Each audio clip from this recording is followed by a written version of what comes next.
There are moments in history when a light refuses to die, when across oceans of time and silence a flame continues to burn in the hearts of those who never saw its first spark. Such is the story of Ethiopia, not merely as a nation, but as a spirit that has lived and breathed across Africa's vast soul. This flame flickers in the songs of the Igbo, it glows in the rituals of the Yoruba, and it whispers in the memory of every African who has ever wondered who they were before the world told them who to be. Ethiopia was not just a place, it was a symbol, a beacon of identity, a voice that said to every African, you were ancient before the world was young. That is why Ethiopia's light still burns in the Igbo and Yoruba souls today, even when centuries of division and colonization tried to bury its glow beneath dust and doubt. Long before borders, maps, and foreign tongues claimed the right to define Africa, there existed an invisible thread stretching from the highlands of Ethiopia to the rainforests and river valleys of West Africa. The people who would one day call themselves Igbo and Yoruba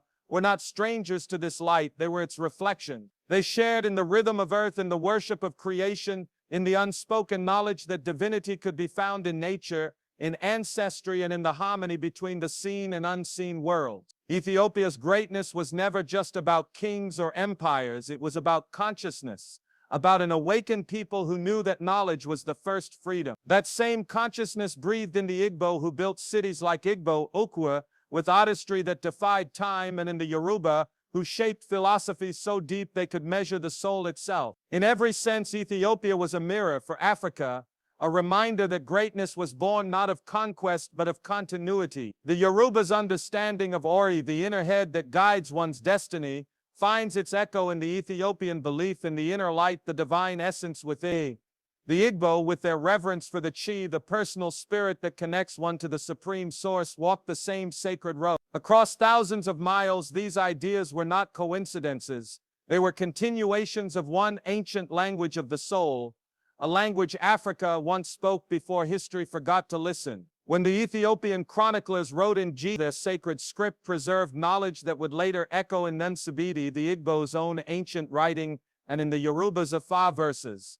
A harmony of symbols and sound, of philosophy and code, connecting three civilizations that never truly lost each other. But then came the silence of erasure, the silence of redefinition, the silence of being told that Africa had no past worth remembering. Foreign historians tried to rewrite what they could not understand, drawing false lines between East and West, between the Nile and the Niger, between Ethiopia and the Yoruba forest. They called one civilized and the other primitive, never realizing they were describing two hands of the same body. Yet through it all, Ethiopia's flame endured, its light traveled through story, through rhythm, through the hum of drums and the breath of oral tradition. It was carried in the proverbs that said, the river that forgets its source will dry up, reminding every African that their story began not in the chains of colonialism, but in the brilliance of creation. Ethiopia stood as a symbol of unbroken pride when the rest of the world thought Africa was conquered. Its uncolonized soil became the heartbeat of resistance, inspiring both Igbo and Yoruba minds to remember that freedom was not a gift from the oppressor,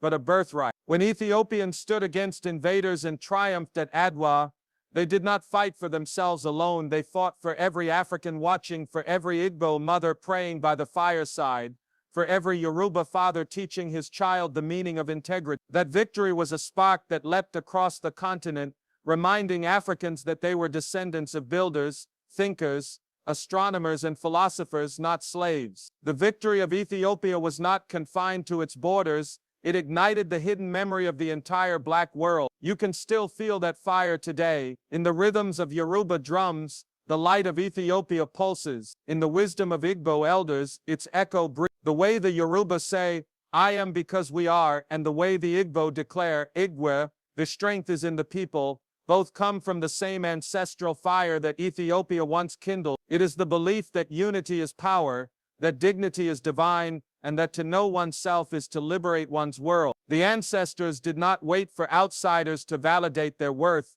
They lived it, carved it, danced it, and passed it forward through generations who might forget their names but never their essence. Africa's greatness has never depended on the pages of Western books but on the living memory of her people. That is why, despite centuries of distortion, The Igbo and Yoruba still carry Ethiopia within them, in the way the Yoruba trace the oracles of Ifa to the beginning of time, and in how the Igbo recount the origins of Iri, the divine progenitor sent from the sky to plant civilization. We see reflections of the same truth. Ethiopia once declared that humanity was born in Africa and wisdom was her first language. Ethiopia's ancient scrolls and Yoruba's sacred Odu are not rivals. They are siblings, two archives of Africa's soul that have survived in different forms. When we speak of Africa's light, we must not think of geography, but of genealogy.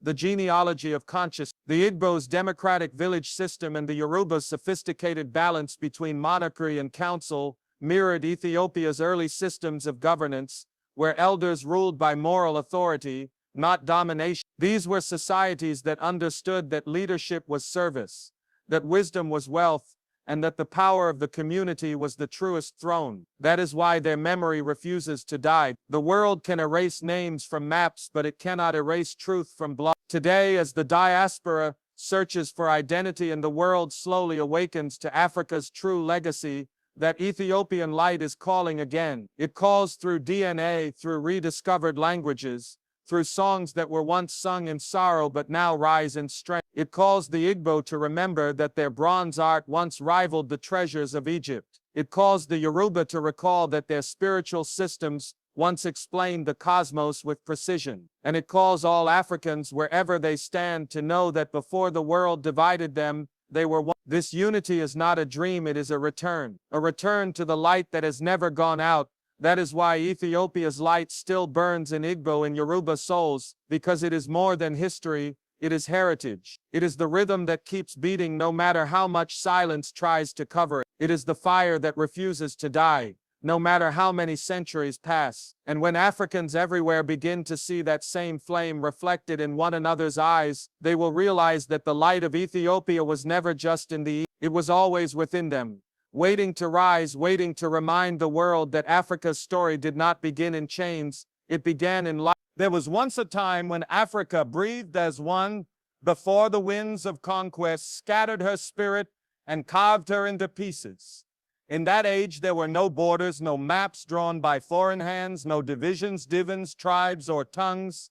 There was only rhythm, symbol, and the whisper of the ancestors that carried across mountains and deserts alike. The same pulse that beat in the heart of Ethiopia echoed in the soul of the Igbo and burned in the breath of the Yoruba. It was the age when the continent spoke one language, the language of light, where wisdom was not written on scrolls but etched in memory, sung in rituals, painted on the skin of time itself. The flame that rose from the highlands of Aksum was not confined to one kingdom. It was the same divine intelligence that glowed in the forests of Nuri and the sacred groves of Ile-Ife. Ethiopia, the cradle of kingdoms and faiths, passed down its code of cosmic order.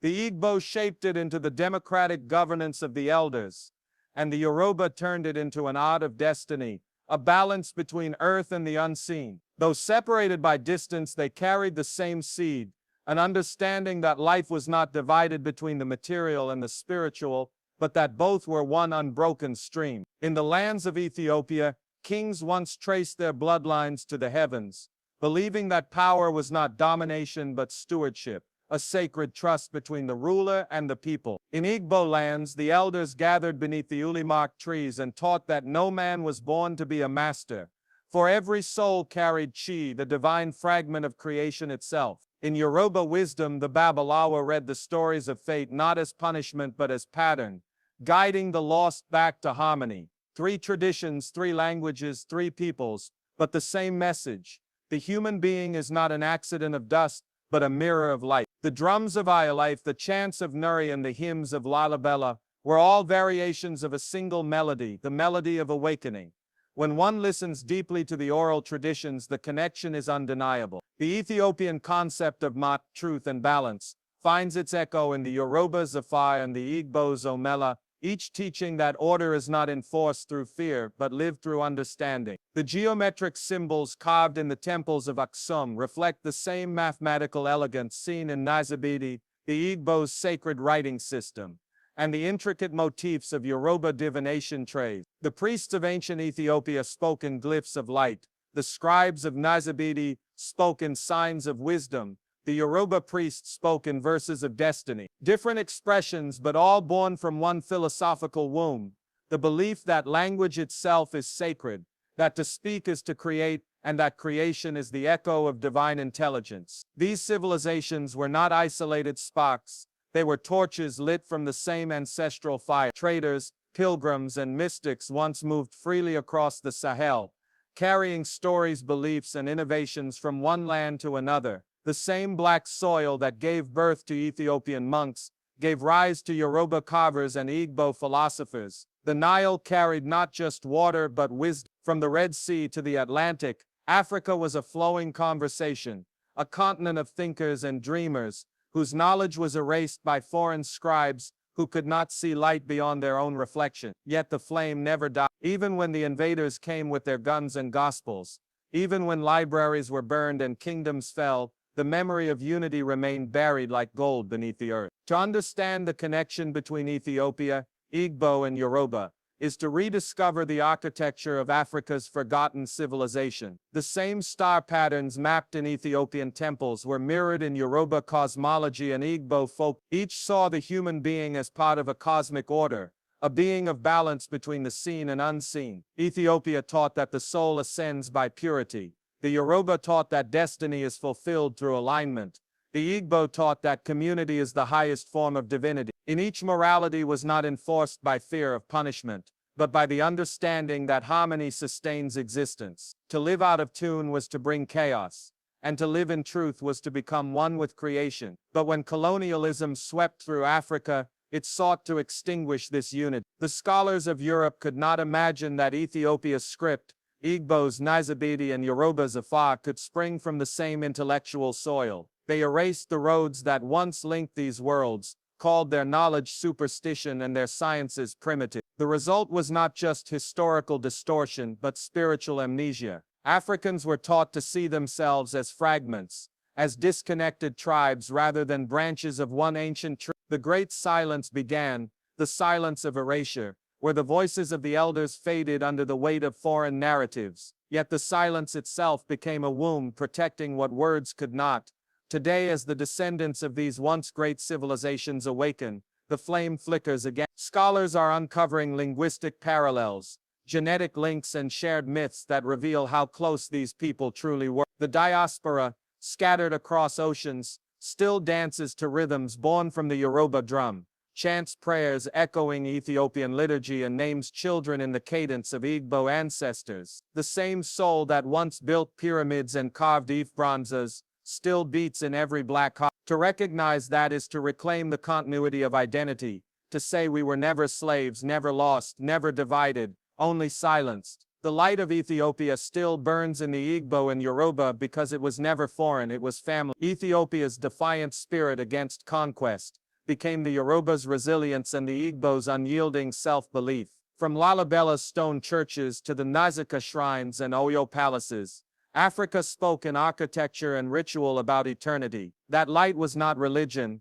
it was remembrance. It was the understanding that history is not a straight line but a circle, and every generation is called to remember its beginning. The flames of Aksum, Niri, and Ile-Ife are the 3 points of that circle, and when they burn together again, Africa will rediscover her true voice, the voice that spoke creation into being long before the world learned to write her name. The world waits for that reunion, for the rebirth of a consciousness that once saw no separation between heaven and earth, between human and divine. It is time to remember the language of light, the song of unity that once carried across the winds of Africa. For though kingdoms fell and tongues changed, the fire never went out. It still burns in the minds of poets, in the rhythm of drums, in the wisdom of elders, and in the heartbeat of every African child. The light of Ethiopia, Igbo, and Yoruba is not history. It is prophet, and when that light rises again, it will not only restore Africa's memory, it will remind the world that truth cannot be buried, and wisdom cannot die. Before the West learned to read the sky, before the first European quill touched parchment, before the philosophers of Greece imagined the harmony of numbers, Africa had already written its testament of wisdom upon the stars. In the sacred halls of Ethiopia, scribes studied the heavens not as distant orbs but as divine expressions of order. In the courtyards of Yoruba diviners, beneath the whispering palms of Ile-Ife, the Babalawo read the universe as a living scroll. Both civilizations, separated by landscape but united by purpose, knew that knowledge was not a pursuit, it was remembrance. They understood that the earth itself was a manuscript, and that human consciousness was the ink by which destiny was recorded. While others sought to conquer, they sought to comprehend. While others measured the world to possess it, they measured it to harmonize with it.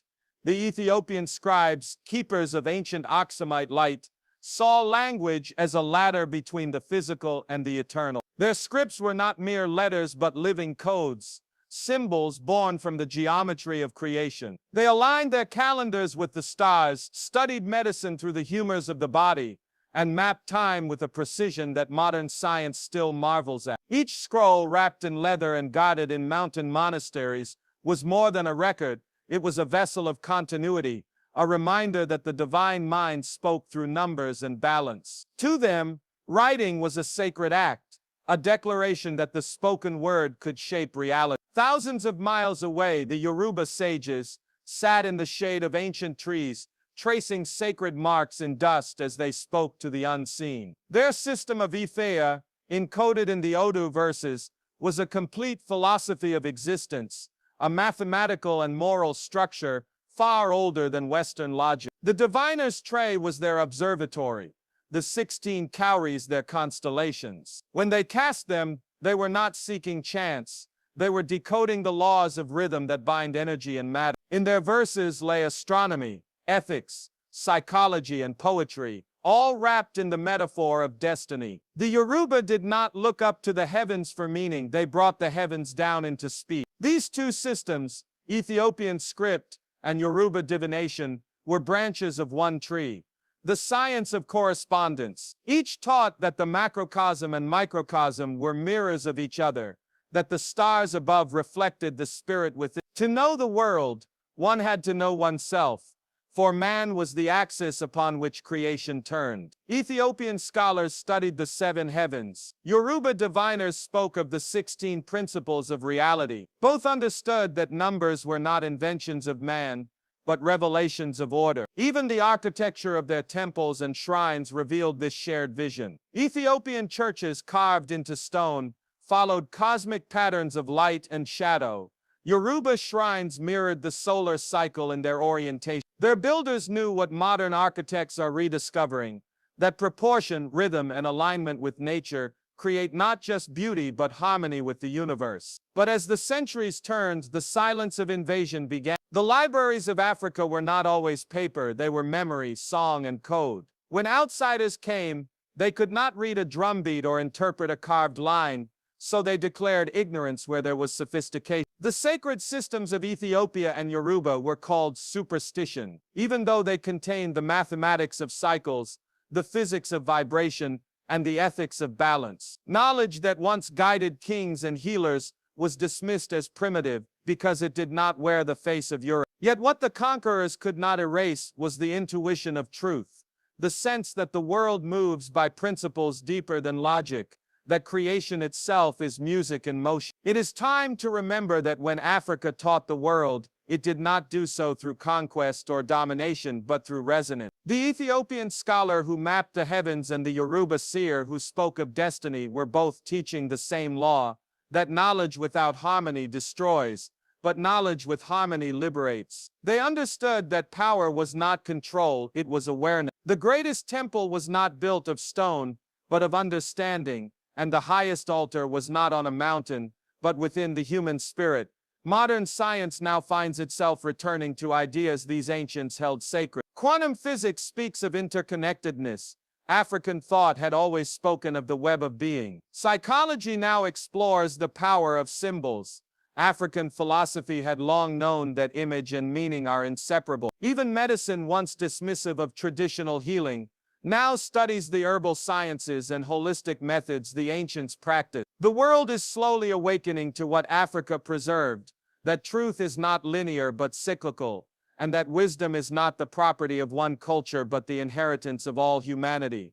In the silence of the past, the light of Ethiopia and Yoruba still burned. Every manuscript that survived, every verse that was remembered, every ritual that endured colonization is a fragment of a vast, forgotten library, a library of vibration, language, and proportion. To study these traditions is to rediscover how Africa measured the world in breath and motion. The scribes who inked their scrolls by candlelight and the diviners who cast their shells by moonlight were scientists of the invisible, explorers of consciousness, philosophers of balance. Their descendants scattered across continents still carry that rhythm in their blood. It surfaces in music, in mathematics, in intuition, in every act of creation that seeks harmony instead of chaos. Africa once taught the world, not through conquest, but through clarity. Her lessons were sung, not shouted, coded, not written in. They were lessons of patience, rhythm, and proportion,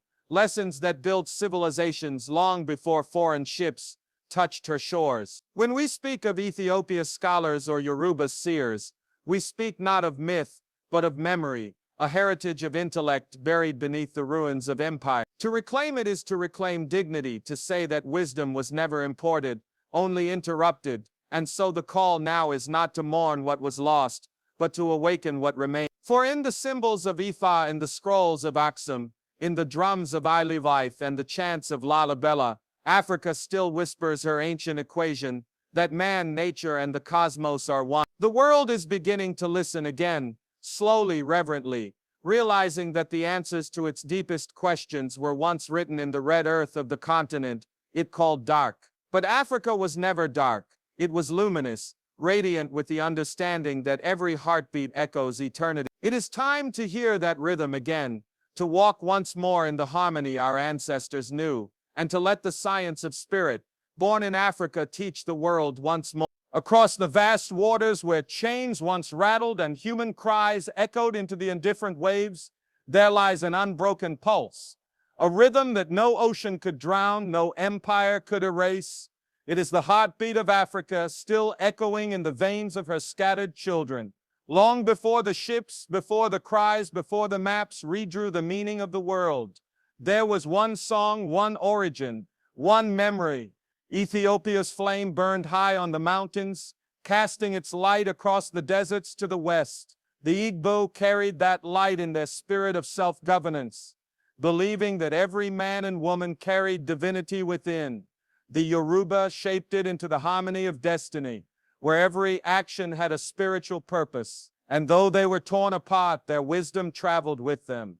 Hidden in the bones, in the drum beats, in the quiet defiance of the human soul. The diaspora is not a separation, it is an extension, a story of how Africa's essence spread into the corners of the world like wind carrying the scent of rain. In the fields of the Caribbean, where the enslaved sang to survive, those songs were not mere laments. They were coded prayers, memories of home disguised as melody. The Yoruba drums became the heartbeat of Havana, Bahia, and Port-au-Prince. The Igbo rhythms shaped the soul of Jamaica's defiance and the blues of the American South. Ethiopia's flame became a symbol of black divinity and liberation, carried in Rastafari and Pan-African visions, in every cry for freedom that saw beyond chains into eternity. Each melody, each ritual, each word of resistance carried fragments of the old kingdom's Aksum, Ile-Ife reassembled in the spirit of those who refused to forget. The slave masters thought they had erased identity by scattering bodies, but identity was never a mark on the skin, it was the pattern of the spirit. They could break bones but not memory. They could forbid languages but not rhythm. They could rename children but not silence ancestral intuition. That is why centuries later, when the drums beat in Cuba, the gods of Ifa answered. When the people of Haiti rose in revolution, the spirits of the ancestors moved through them. When the exiled looked to Ethiopia and called it Zion, it was not a fantasy, it was remembering. They were not seeking a new home.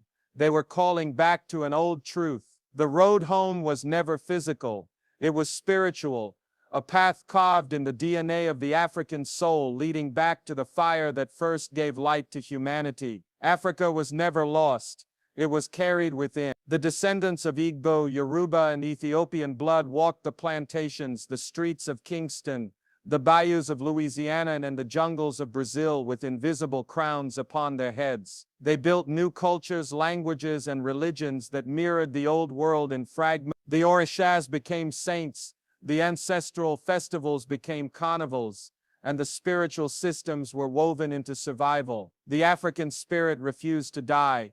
It only transformed, hiding itself in every rhythm, every prayer, every dance. When a mother whispered to her child in the night, she was repeating a lullaby once sung beneath the stars of the motherland. When a man lifted his hands to the sky in freedom, he was answering the same call that echoed in the temples of Aksum and the shrines of Ile-Ife. The story of the diaspora is not one of loss. It is one of endurance. The African soul has always known how to bend without breaking, to fall without surrendering. In the darkest ships where light was denied, Africans became light for one another. In the cold fields where labor stole breath, they became each other's warmth. Even when history tried to bury them under shame, they stood up again, speaking in languages the world could not translate but could always feel. The African identity was too vast to be contained by geography. It expanded, adapted, and survived. The Igbo gave the world the power of community. The Yoruba gave the philosophy of balance and destiny, and Ethiopia gave the unshakable belief that freedom is sacred. These were not tribal traits, they were the building blocks of a civilization that spanned oceans and centuries. The diaspora today is more than a remembrance, it is a return. Through art, music, scholarship, and consciousness, Africa's children are tracing their steps back home, not to the soil but to the spirit. In the rise of Afrocentric thought, in the reclamation of indigenous names, in the beat of Afrobeats blending with reggae and jazz, the cycle is completing itself. The Igbo spirit of independence now manifests in activism and innovation. The Yoruba vision of harmony breathes in global spirituality, and the Ethiopian flame of pride burns in every black movement that demands justice and dignity. What was once scattered is gathering again, not through war but through awakening.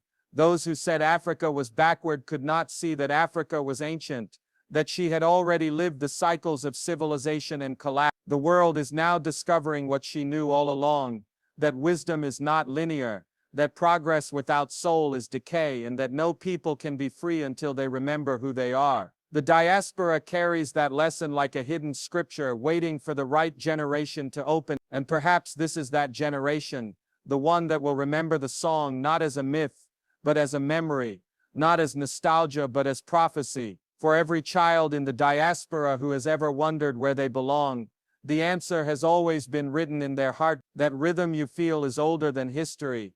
It is the rhythm of the first drum struck in the valley of the Nile, the same beat that guided ships to trade and temples to rise, the same pulse that built Aksum, Ile-Ife, and Bright now builds the minds of those reclaiming identity in the 21st century. You are not disconnected, you are descended. You are not lost, you are layered with centuries of brilliance and survival. When you dance, you honor the ancestor. When you create, you resurrect civilizations. When you rise, you continue the story that began with fire and will end with light. The hidden road home is not paved with geography, it is built with memory. Each step is a rediscovery. Each truth a reconstruction of what was buried but never destroyed. The African in Brazil, in America, in Haiti, in Europe, carries the same flame that once burned on Ethiopian peaks. In Igbo forests and Yoruba palaces, that flame is rising again, stronger, wiser, unstoppable. The journey back is not a return to the past.